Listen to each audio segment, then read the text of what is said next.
Hi, welcome to this edition of On Tap, presented by FCSI the Americas. I'm Wade Kaler, Executive Director.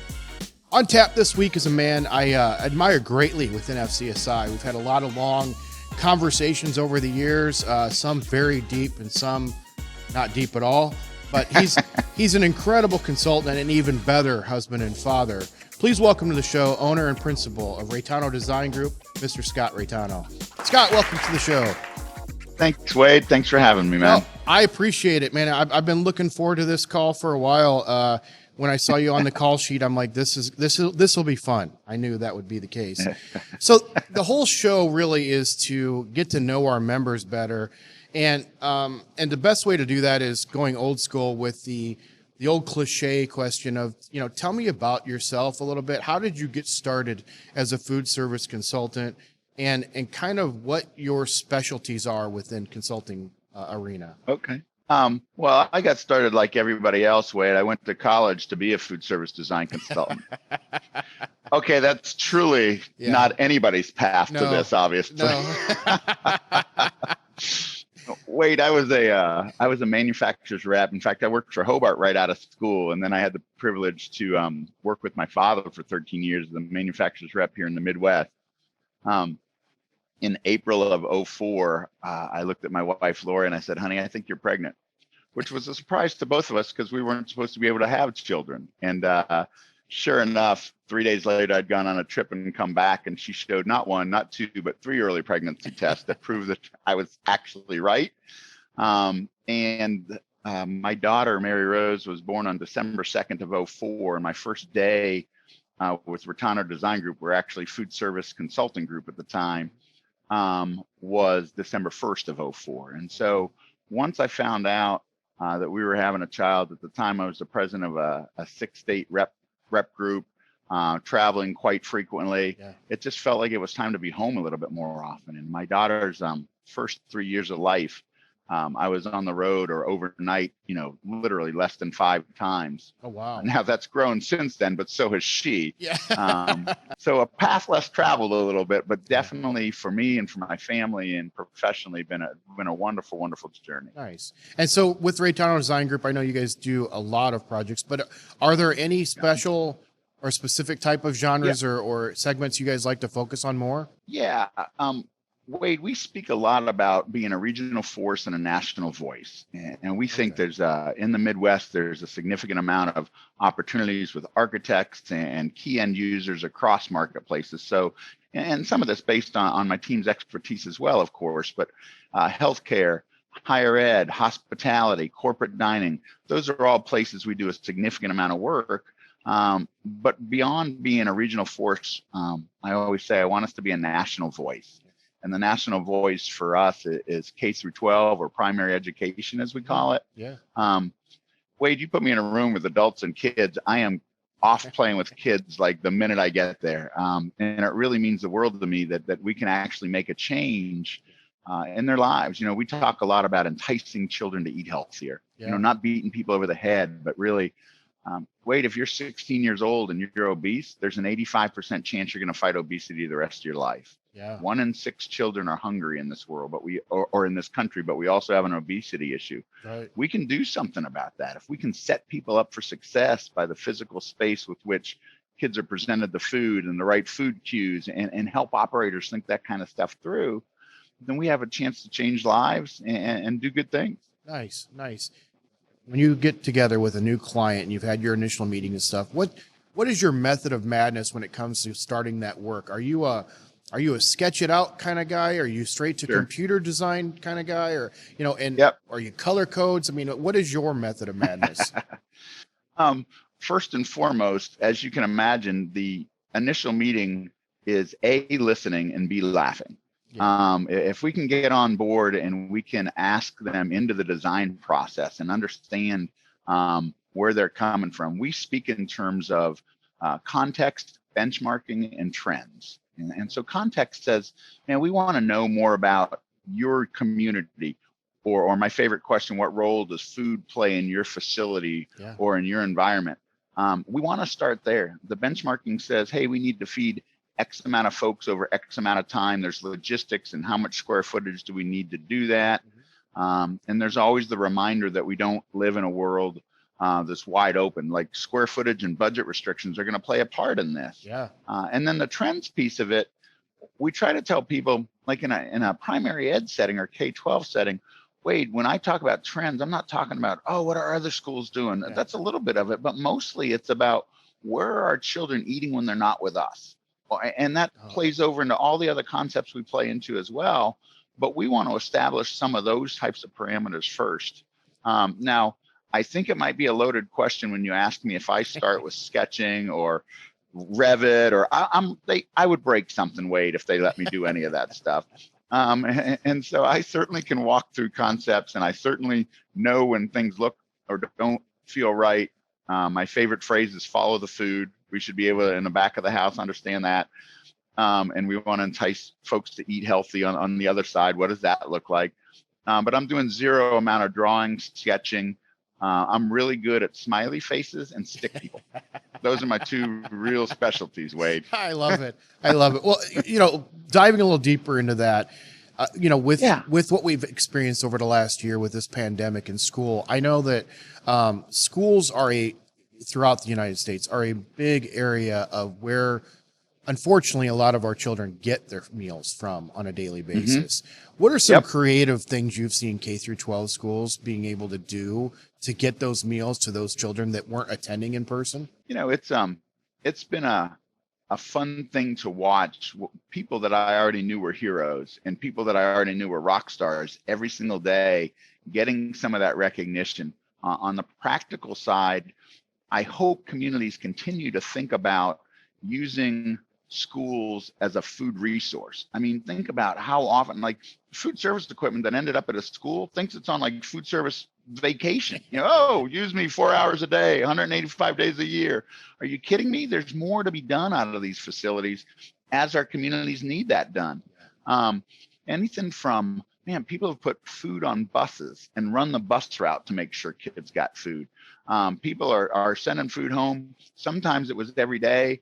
Then they realize that maybe it's once a week because we got to get these kids and their families over the weekend. And that's the other thing that makes me smile is nobody's worrying about who's eating the food on the other side. If you got to feed your family, and this is the best way we can make that happen.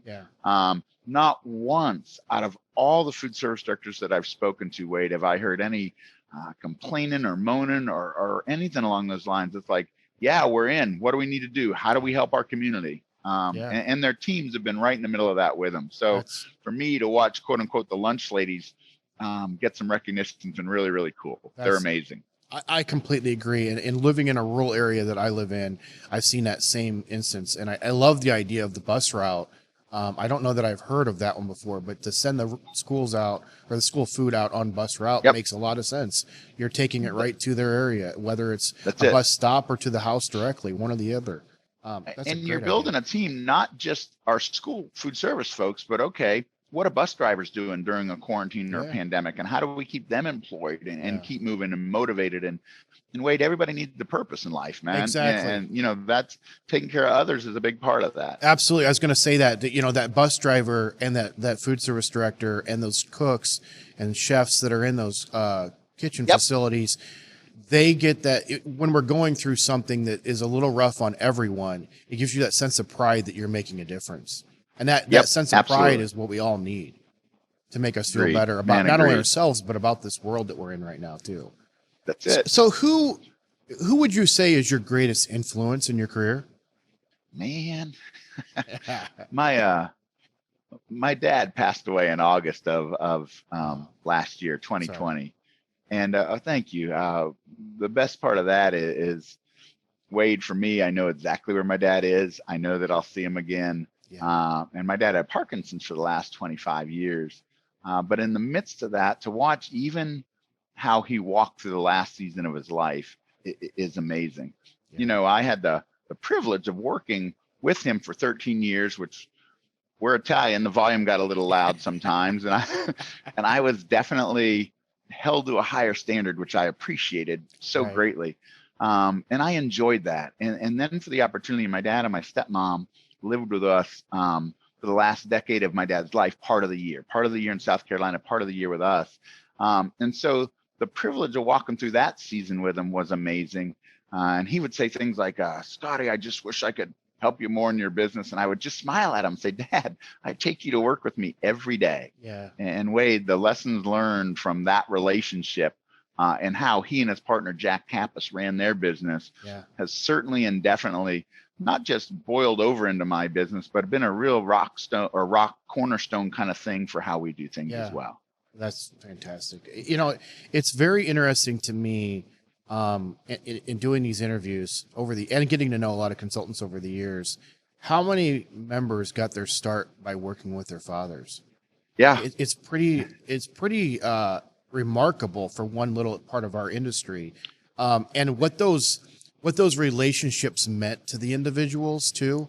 Like, we all know, you know, what our relationships are like with our fathers at times. We all butt heads once in a while. Yep. And you're right. If you're a couple of Italians in there, I'm sure there was some raised voices at times. But when it's all said and done, there's so much respect between a father and a son. Oh, yeah. And you see that with all of these interviews that I've been able to do, to see what it meant to the people that got to work with them one-on-one or one together every single day. Wade, the other lesson in that we don't want to miss is the fact that our children are watching us. Yes. You know, never mind what we say, it's who are we and what do we do day in and day out. And you can affect their lives. And for those of us leading organizations, we can affect the lives of the people we work with and their families as well. It's worth paying attention to for sure, man. Completely agree. You know, speaking of children, what's one piece of advice you give to anyone thinking of becoming a food service consultant? Don't would be the first thing, of course. Well, you knew that was coming, right? I did, yeah. First dude to say that. Come on. Beyond that, Wade, and one of the things my dad said, he'd shake his head and go, oh, I feel bad for the other consultants that you're competing with because they just let a sales guy into the business. And my dad, that's not a used car sales guy, I hope. Right. No offense to used car sales guys, but it's take care of people. Like that would be my advice, is it's about relationships, which our industry as a whole certainly focuses on. And I love that about it. But for us, man, you have to build trust that not only, hey, look, we know what we're doing, but hey, we're listening. Yeah. And hey, Wade, this might be the, I don't know, 20th elementary school or small hospital that we've done this year or what have you. That's fine. But for that food service director, for that administration, for that community, it's the only one we're doing. Right. And so to understand what their needs are and to truly invite them into the design process, I think gives them a sense of comfort. It gives us a sense that we're serving people. But at the end of the day, take care of people, take care of people, take care of people. Switching to a little bit more of a personal question for you, because we've known each other for a long time. You're very open with about your relationship with God. What does that relationship mean to you? Everything. Wait, everything. You know, we walk through as a country, whether it's quarantine and a pandemic or social injustice being addressed, or man, you're either red or blue, and somewhere along the line, we lost the fact that people have depth and might have conversations or things that are important to them on all those sides. So I think out of Scott Reitano, and I don't often refer to myself in the third person, I think what you're going to find is that, wait, I can't put that on the back burner. That's who I am. That's what I'm about. And it should permeate everything else we're doing in life. Or for me, it should permeate everything else I'm doing in life. And so if that is something that someone would not want to work with us based on the fact that that's my cornerstone or that's who I am, then they have every right not to do that. Right. If that helps that that's in the background, that's great. But I can promise you this, we have two principles in our organization. We're Christ-centered and we're client-focused. You're not going to find the Christian fish on our business card. To me, that just means I do really bad home service, and then you just have to accept it because I'm a handyman and hey, look at my Christian fish. Yeah. No offense to those guys. But it does mean that principles, like we're not going to forget that. We're not going to forget the concept of grace and taking care of one another in that aspect as well. Yeah. And I think those go hand in hand. Nice. So that's who we are. That's who I am. Well said, my friend. That's about all the questions I've got today for you, Scott. Before I get going, though, I do like to kind of lighten the mood a little bit with a little bit of fun to end these interviews. So I've got a little bit of a speed round for you that I think you're going to love.